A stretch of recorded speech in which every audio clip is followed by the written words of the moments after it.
देश के किसी भी बैंक के ब्रांच में 20,000 रुपए तक 2,000 के नोट एक बार में एक्सचेंज कराए जा सकते हैं। साल 2016 में 500 और 1,000 रुपए की नोटबंदी के बाद 2,000 रुपए के नए नोट जारी किए गए थे। नोट बदलने की शुरुआत हो रही है। कितने और कैसे बदले जाएंगे 2,000 रुपए के नोट, आइए देखते हैं। 2,000 रुपये के नोट को बदलने की शुरुआत हो गई है।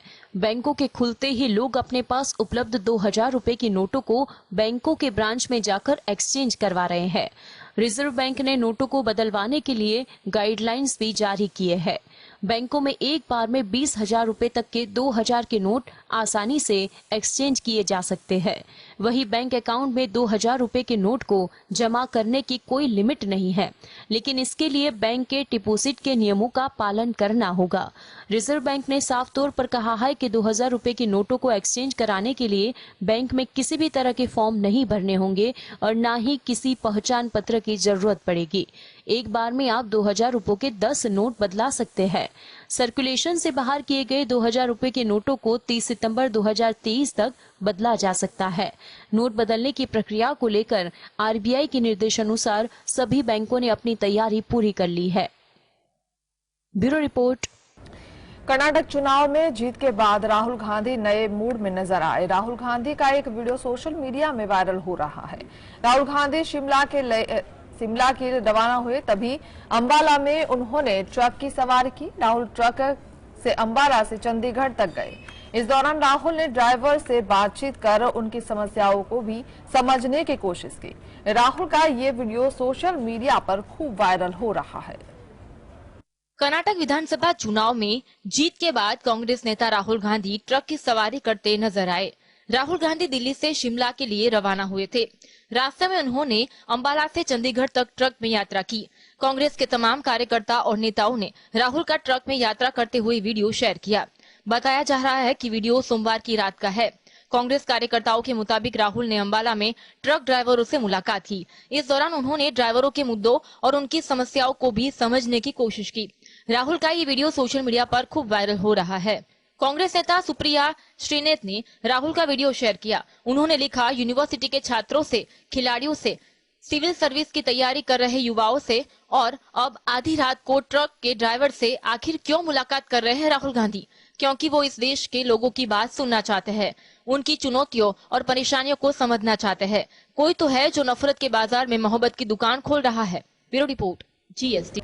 मध्य प्रदेश में विधानसभा चुनाव से पहले भारतीय जनता पार्टी के नेताओं ने राज्य के दो बड़े नेताओं के बीच चल रहे मतभेदों को दूर करने का आग्रह किया है। जानकारी के मुताबिक सीएम शिवराज सिंह चौहान और राज्य इकाई के अध्यक्ष VD शर्मा के बीच सब कुछ ठीक नहीं है। क्यों गहराया विवाद, आइए देखते हैं। मध्य प्रदेश में इस साल के अंत में होने वाले विधानसभा चुनाव की उल्टी गिनती शुरू हो गई है। ऐसे में मुख्यमंत्री शिवराज सिंह चौहान और भाजपा के प्रदेश अध्यक्ष VD शर्मा आमने सामने आ गए हैं। भोपाल में मध्य प्रदेश बीजेपी क्षेत्रीय कार्यकारिणी की बैठक में प्रभारी की मौजूदगी में दोनों के बीच कहासुनी हो गई। इस मुद्दे पर प्रदेश के नेताओं ने आला कमान से शिकायत कर भाजपा की प्रदेश इकाई में व्याप्त आंतरिक कलह पर चिंता जताते हुए इसे दूर करने का सुझाव दिया है। शर्मा की शिकायत है कि कांग्रेस के दल बदलू 21 विधायकों और उनके समर्थकों को ज्यादा अहमियत दी जा रही है। ज्योतिरादित्य सिंधिया के नेतृत्व में कांग्रेस के 21 विधायक भाजपा में शामिल हो गए और कांग्रेस सरकार को गिराकर भाजपा सत्ता में आ गई। उनके साथ कई और नेता भी बीजेपी में शामिल हुए। उनमें से अधिकांश को पद देकर या अन्यथा खुश किया गया है, जबकि पुराने भाजपा कार्यकर्ताओं की उपेक्षा की गई है। Bureau report, GSTV। Social media पर हंगामा होने के बाद बीजेपी नेता को अपनी बेटी की शादी कैंसिल करनी पड़ी। 28 मई को एक मुस्लिम लड़के से उनकी शादी होनी थी। क्या था मामला, ये देखते हैं। उत्तराखंड में बीजेपी नेता यशपाल बेनाम के लोगों को घोर विरोध के चलते एक मुस्लिम युवक से अपनी बेटी की शादी रुकवानी पड़ी है। पौड़ी नगर पालिका अध्यक्ष बेनाम की बेटी मोनिका की शादी 28 मई को अमिठे के मुस्लिम युवक मोनिस से होनी थी। दोनों के हिंदू विवाह की तैयारियां की गई और निमंत्रण पत्र भी बांटे गए। सोशल मीडिया पर चर्चा वायरल होते विश्व हिंदू परिषद, भैरव सेना और बजरंग दल सहित हिंदू संगठनों में आक्रोश फैल गया।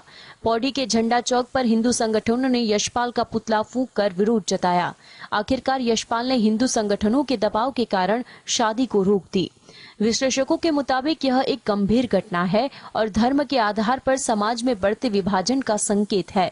शादी एक व्यक्तिगत मामला है, लेकिन यह स्पष्ट है कि हमारा समाज धीरे धीरे धर्म के आधार पर इस तथ्य से विभाजित होता जा रहा है कि यह हिंदू बना मुस्लिम हो गया है। बीजेपी नेता की बेटी की शादी के कार्ड की एक तस्वीर पिछले दिनों सोशल मीडिया पर छाई रही। कार्ड की तस्वीर ने सोशल मीडिया पर खूब सुर्खियां बटोरी। बीजेपी के समर्थकों और विरोधियों दोनों में बेनाम की आलोचना की। Bureau report, GS. देश के प्रधानमंत्री नरेंद्र मोदी जब नए संसद भवन का उद्घाटन करने वाले हैं तो कांग्रेस ने इस समारोह को सावरकर से जोड़कर विवाद खड़ा कर दिया है। क्या है विवाद? नए संसद भवन के उद्घाटन पर पीएम ने बजाय कौन करे, ऐसी है कांग्रेस की राय। आइए देखते हैं। नरेंद्र मोदी जब नए संसद भवन का उद्घाटन करने वाले हैं तो कांग्रेस ने इस समारोह को सावरकर से जोड़कर विवाद खड़ा कर दिया है। कांग्रेस का दावा है कि हिंदुत्व विचारक विनायक दामोदर सावरकर की जयंती 28 मई को है और यही दिन नए संसद भवन का उद्घाटन करना राष्ट्र निर्माताओं का अपमान है। राहुल गांधी ने यहां तक सुझाव दिया है कि नए संसद भवन का उद्घाटन राष्ट्रपति द्वारा किया जाना चाहिए, न कि प्रधानमंत्री द्वारा। लोकसभा अध्यक्ष ओम बिरला द्वारा 18 मई को नए भवन का उद्घाटन करने के लिए मोदी को आमंत्रित किए जाने के बाद से ही विपक्ष विरोध कर रहा है। कांग्रेस के अलावा अन्य विपक्षी दलों ने भी नए भवन के उद्घाटन की तारीख पर सवाल उठाए हैं। बीजेपी सूत्रों का कहना है चूंकि 28 मई को रविवार है, इसीलिए उस दिन को उद्घाटन के लिए चुना गया है। लेकिन कांग्रेस सावरकर को लेकर अब आक्रामक हो गई है। कांग्रेस की मानसिकता मुसलमानों को खुश करने के लिए हर मुद्दे में सावरकर का नाम लाकर मुद्दा बनाकर विरोध करने और विवाद पैदा करने की हो गई है। Bureau report, GST. प्रधानमंत्री नरेंद्र मोदी ने मंगलवार को ऑस्ट्रेलिया के सिडनी में सामुदायिक कार्यक्रम को संबोधित किया। क्या उन्होंने पुराना वादा निभाया? क्या की नई घोषणा? कैसे ऑस्ट्रेलिया में देखने को मिला लिटिल भारत का नजारा?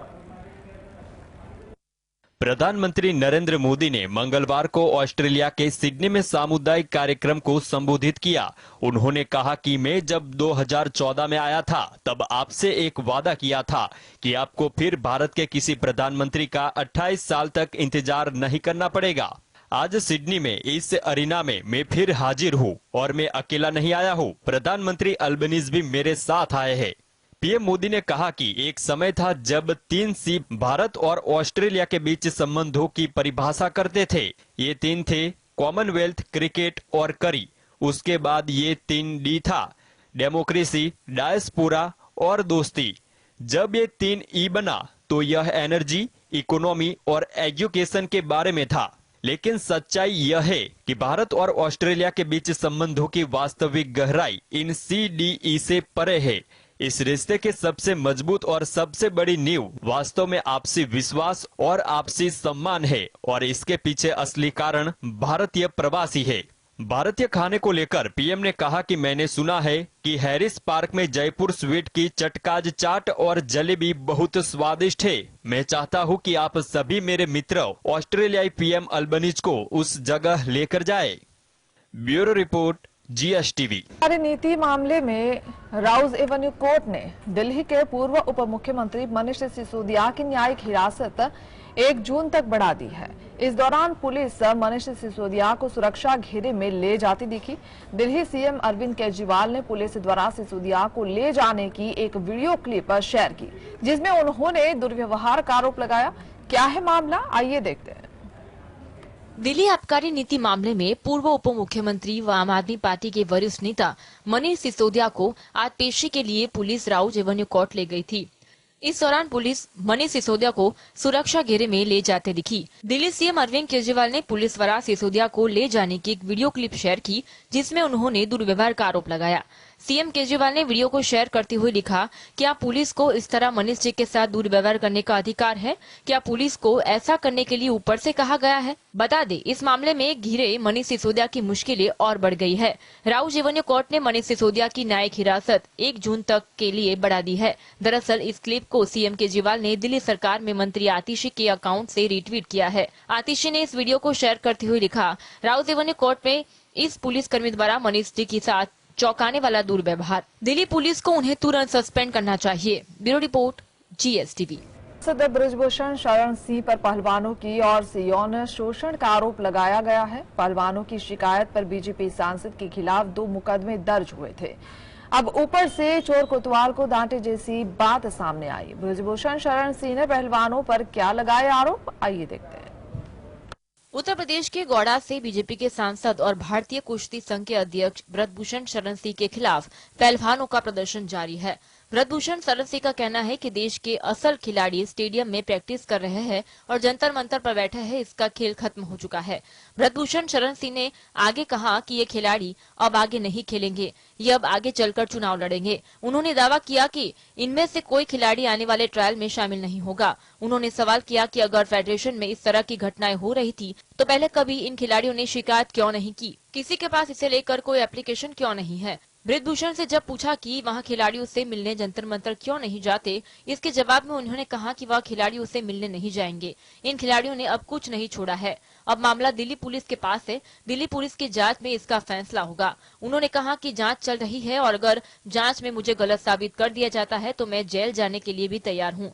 Bureau report, GSTV। जारी किया है। प्रशांत किशोर ने कहा कि आज नीतीश कुमार क्या कर रहे हैं, इस पर ज्यादा बोलने का कोई मतलब नहीं है। प्रशांत किशोर ने क्या की बड़ी भविष्यवाणी, क्या बताया सीएम नीतीश कुमार को फ्यूचर, आइए देखते हैं।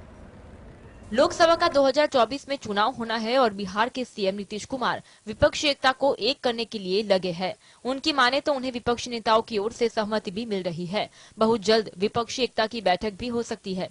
इन सब के बीच चुनावी रणनीतिकार प्रशांत किशोर ने बड़ी भविष्यवाणी कर दी है। सोमवार को पीके ने बयान जारी किया। 40 दिन में दूसरी बार दिल्ली के सीएम अरविंद केजरीवाल से मिलने पर प्रशांत किशोर ने नीतीश कुमार और आरजेडी पर तंज कसते हुए कहा, आज नीतीश कुमार क्या कर रहे हैं इस पर ज्यादा बोलने का कोई मतलब नहीं है। आज से 5 साल पहले आंध्र प्रदेश के मुख्यमंत्री थे चंद्रबाबू नायडू। वो इसी भूमिका में थे जिस भूमिका में आज नीतीश कुमार आने का प्रयास कर रहे हैं। आंध्र प्रदेश में चंद्रबाबू नायडू उस समय बहुमती की सरकार चला रहे थे, जबकि नीतीश कुमार तो 42 विधायक के साथ आज लंगड़ी सरकार चला रहे हैं। जिस पार्टी का खुद का ठिकाना नहीं है वो देश की दूसरी पार्टियों को इकट्ठा कर रहा है। Bureau report, GS। नीतीश और खड़गे के बीच मुलाकात के बाद सियासी गलियारों में 3 सवाल पूछे जा रहे हैं। गठबंधन का आधिकारिक ऐलान कब होगा? गठबंधन का स्ट्रक्चर क्या होगा? सीटों का बंटवारा कैसे, किस फॉर्मूले के तहत तय होगा? देखिए क्या हो सकता है, आइए फॉर्मूला। 40 दिन के भीतर बिहार के मुख्यमंत्री नीतीश कुमार दूसरी बार कांग्रेस अध्यक्ष मल्लिकार्जुन खड़गे और राहुल गांधी से मिले। मुद्दा था 2024 में मोदी सरकार के खिलाफ बनने वाले मोर्चे का स्ट्रक्चर यानी स्वरूप। खड़गे और राहुल के साथ नीतीश कुमार ने करीब 1 घंटे से अधिक समय तक बात की। तीनों नेताओं की मीटिंग के बाद जेडीयू अध्यक्ष ललन सिंह ने कहा कि मोर्चे में कौन कौन शामिल होंगे और इसकी बैठक कब होगी, यहां 1-2 दिन में सबको बता दिया जाएगा। मोदी विरोधी मोर्चा बनाने के लिए नीतीश कुमार पिछले 10 महीने से पूरे देश में सक्रिय है और कई बड़े नेताओं से मिल चुके हैं। गठबंधन की आधिकारिक घोषणा कब होगी, तारीख अभी तय नहीं है, लेकिन सियासी गलियारों में कहा जा रहा है कि जून के दूसरे हफ्ते में पटना में बड़ी बैठक हो सकती है। बिहारी मोर्चे का धुरी क्यों बन रहा है? साल 2015 में नीतीश कुमार ने बिहार में जेडीयू, आरजेडी और कांग्रेस को मिलाकर महागठबंधन तैयार किया था। साल 2022 में भी बीजेपी के खिलाफ नीतीश कुमार 7 पार्टियों के साथ गठबंधन बनाने में कामयाब हुए। सबसे बड़ा सवाल यही है कि संभावित मोर्चे में नीतीश कुमार का रोल क्या होगा। इसका जवाब भी हालिया गतिविधि और बयानों में छिपा है। नीतीश कुमार अब तक कांग्रेस, एनसीपी, शिवसेना, जेएमएम, तृणमूल, सपा, एआईयूडीएफ, आप, इनेलो और सीपीएम के प्रमुखों से मिल चुके हैं। Bureau report, GS। Actor, model और कास्टिंग डायरेक्टर आदित्य सिंह राजपूत की रहस्यमय तरीके से मौत हो गई है। उन्हें सोमवार दोपहर अपने अंधेरे स्थित घर से बाथरूम में उनका मृत पाया गया। आदित्य के दोस्त को वो बिल्डिंग की 11वीं मंजिल पर स्थित मकान में मृत मिले थे। इसके बाद दोस्त और बिल्डिंग का वॉचमैन उन्हें लेकर अस्पताल पहुंचे, जहां एक्टर को मृत घोषित किया गया। कौन है आदित्य सिंह राजपूत, कैसे हुई उनकी मौत, मौत का सच क्या है? जाने माने एक्टर, मॉडल और कास्टिंग डायरेक्टर आदित्य सिंह राजपूत की रहस्यमयी तरीके से मौत हो गई है। उन्हें सोमवार दोपहर अपने अंधेरी स्थित घर के बाथरूम में मृत पाया गया। आदित्य के दोस्त के वो बिल्डिंग की 11वीं मंजिल पर स्थित मकान में मृत मिले थे। इसके बाद दोस्त और बिल्डिंग का वॉचमैन उन्हें लेकर अस्पताल पहुंचे, जहां एक्टर को मृत घोषित कर दिया गया। सूत्रों का कहना है कि एक्टर की मौत के पीछे ड्रग्स का ओवरडोज भी हो सकता है। आदित्य सिंह राजपूत इंडस्ट्री में अच्छी पहचान रखते हैं। उनका कनेक्शन कई लोगों से था। उन्होंने अपने करियर की शुरुआत बतौर मॉडलिंग से की थी। कुछ टीवी शोज और फिल्मों में काम करने के बाद उन्होंने अपना ब्रांड पॉप कल्चर शुरू किया। इस ब्रांड के तहत वो बतौर कास्टिंग डायरेक्टर काम करते थे। उन्होंने कई एक्टर्स और एक्ट्रेसेस को इंडस्ट्री में लॉन्च किया था। वेब सीरीज गंदी बात में भी आदित्य ने काम किया था। पिछले काफी समय से आदित्य सिंह राजपूत एक प्रोडक्शन हाउस से जुड़े हुए थे। वो पार्टियों और पेज 3 इवेंट्स में अक्सर नजर आते थे। Bureau report, GS